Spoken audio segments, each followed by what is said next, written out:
በአዲስ አበባ ከተማ ከነዳጅ አቅርቦት ጋር ተያይዞ የሚስተዋሉ ችግሮችን መፍታት የሚያስችል ውይይት ተካሂዷል። የኢሚግሬሽን እና ዜግነት አገልግሎት ለመቄዶንያ የ5 ሚሊዮን ብር ድጋፍ አደረገ። የሆርሙዝ የባህር ሰርጥ የተዘጋጀው ለጠላቶቿና ለባልደረቦቻቸው መሆኑን ኢራን አስታወቀች። ጤና ይስጥልኝ ክቡራንና ክቡራት የቻናሌ ቤተሰቦች፣ ለሰዓቱ ያዘጋጇቸውን አጫጭር ዜናዎች እየቀርብ ያለው እስከ ፍጻሜው ድረስ እንድትከታተሉ በአክብሮት እየጋበዝኩ፣ ለቻናሉ አዲስ ከሆናችሁ ሰብስክራይብ፣ ላይክ እና ሼር ማድረግ እንዳይዘነጋ። ወደ ዝርዝር ዜናዎች አልፋለሁ። በአዲስ አበባ ከተማ ከነዳጅ አቅርቦት ጋር ተያይዞ የሚስተዋሉ ችግሮችን ለመፍታት የሚያስችል ውይይት ተካሂዷል። በመድረኩ የአዲስ አበባ ከተማ ምክትል ከንቲባ ጃንጥራር አባይ፣ የነዳጅና ኤነርጂ ባለስልጣን ዋና ዳይሬክተር ደስታው መኳንንት፣ የአዲስ አበባ ከተማ ንግድ ቢሮ ኃላፊ ሀቢባ ሲራጅና የነዳጅ ማደያ ባለቤቶች ተገኝተዋል። አቶ ጃንጥራር አባይ በዚህ ወቅት የነዳጅ አቅርቦት ላይ የሚስተዋሉ ችግሮችን ለይቶ ማወቅ መፍትሄ ለመስጠት መልካም አጋጣሚ እንደሚፈጥርም አንስተዋል። የኢትዮጵያን የኢኮኖሚ እድገት መሰረት ያደረገ የነዳጅ አቅርቦት መኖሩን ጠቅሰው የሀገር ሀብት የሆነውን ነዳጅ በአግባቡ መጠቀም እንደሚገባ አመልክተዋል። ችግሩን ለመፍታት በሚቀመጡ አቅጣጫዎች ላይ ርብርብ ማድረግ ይጠይቃል ያሉት ምክትል ከንቲባው እየተወሰዱ ያሉ እርምጃዎች ተጠናክረው እንደሚቀጥሉ ተናግረዋል።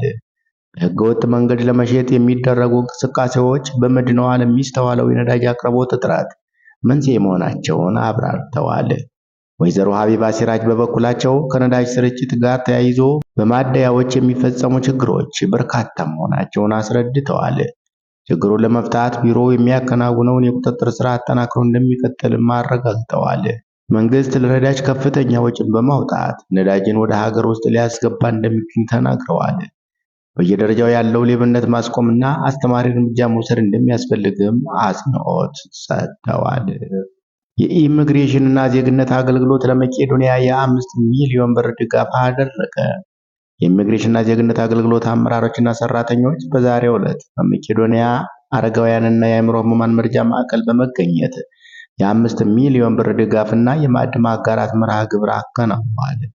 የአገልግሎቱ ዋና ዳይሬክተር ወይዘሮ ሰላማዊት ዳዊት በዚሁ ወቅት ተቋማቸው ከመደበኛ የመንግስት ስራው ባለፈ በተለያዩ ማህበራዊ ጉዳዮች ላይ ንቁ ተሳትፎ ሲያደርግ መቆየቱን አስታውሰዋል።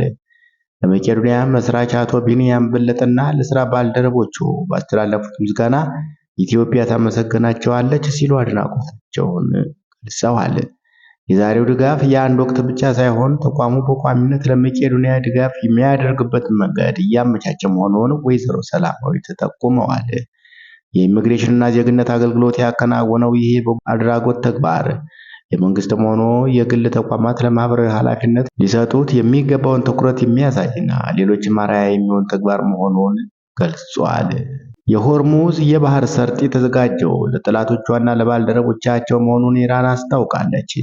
የኢራን የውጭ ጉዳይ ሚኒስቴር ስልታዊ ጠቀሜታ ያለው የሆርሙዝ የባህር ሰርጥ ክፍት ቢሆንም ለኢራን ጠላቶችና ባልደረቦቻቸው ግን ዝግ መሆኑን ገልጸዋል። ሚኒስትሩ ዛሬ በሰጡት መግለጫ የባህር ሰርጡ ለዓለም አቀፍ የንግድ መርከቦች ዝውውር ክፍት ሆኖ እንደሚቆይ ጠቁመው፣ ነገር ግን ከኢራን ጋር ግጭት ውስጥ ላሉ ወገኖችና ለደጋፊዎቻቸው የነዳጅ ጫኝ መርከቦችም ሆኑ ሌሎች የንግድ መርከቦች ማለፊያ እንደማይሆን በግልጽ አብራርተዋል። ይህ የአባስ አራግቺ መግለጫ የወጣው በኢራን በእስራኤልና በአሜሪካ መካከል ያለው ቀጠናዊ ውጥረት በከፍተኛ ሁኔታ በጨመረበትና የባህር ደህንነት ስጋት በገነነበት ወቅት ነው። የኢራን ባለስልጣናት ቀደም ሲል የባህር ሰርጡን የመዝጋት እቅድ እንደሌላቸው ሲገልጹ ቢቆዩም፣ አሁን ግን ለጠላቶቻችን በሚል የለየለት ክልከላ መጣሉ ቀጠናዊ የፍጥጫውን ወደ አዲስ ምዕራፍ ሊያሸጋግር እንደሚችል ተሰግቷል። የሆርሙዝ የባህር ሰርጥ በዓለም ላይ ከሚዘወረው የነዳጅ ምርት ውስጥ ሲሶ የሚያልፍበት ወሳኝ መስመር ሲሆን፣ በዚህ ሰርጥ ላይ የሚደረገው ማንኛውም አይነት የትራፊክ መስተጓጎል በዓለም አቀፍ የነዳጅ ዋጋ በኢኮኖሚው ላይ ከፍተኛ ተጽዕኖ እንደሚያሳድር ገልጸዋል።